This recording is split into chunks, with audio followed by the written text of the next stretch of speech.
ముద్దులలికే అల్లరి కన్నయ్య జన్మాష్టమి రేపే. మరి ఇంత అల్లరి కన్నయ్యకి ఎంతో ఇష్టమైన అటుకుల పాయసం ఎలా చేయాలో ఇవాల్టి మన రెసిపీలో నేర్చుకుందాం.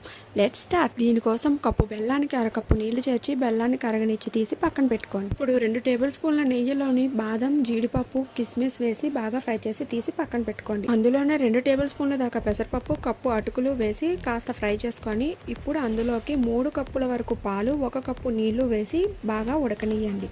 ఉడకడం అంటే మరీ జావగా ఉడకనియకండి, ఒక పొంగు రానిస్తే సరిపోతుంది. ఇలా ఒక పొంగు వచ్చిన తర్వాత స్టవ్ ఆఫ్ చేసుకొని యాలకుల పొడి, కరిగించి పక్కన పెట్టుకున్న బెల్లం పాకం, వేయించుకున్న జీడిపప్పు, కిస్మిస్, బాదం కూడా వేసి ఫైనల్ గా చిన్న పచ్చకర్పూరం కూడా వేసి కన్నయ్యకు నివేదించేయండి. నేను చెప్పిన కొలతలు ఫాలో అవుతూ చేస్తే పాయసం చాలా సేపటి వరకు గట్టిపడకుండా ఉంటుంది. అంతేనండి, మన అల్లరి కన్నయ్యకి ఇష్టమైన అటుకుల పాయసం రెడీ. ఈ వీడియో మీకు ఎలా అనిపించిందో కామెంట్ చేయండి. లైక్ చేయడం అసలు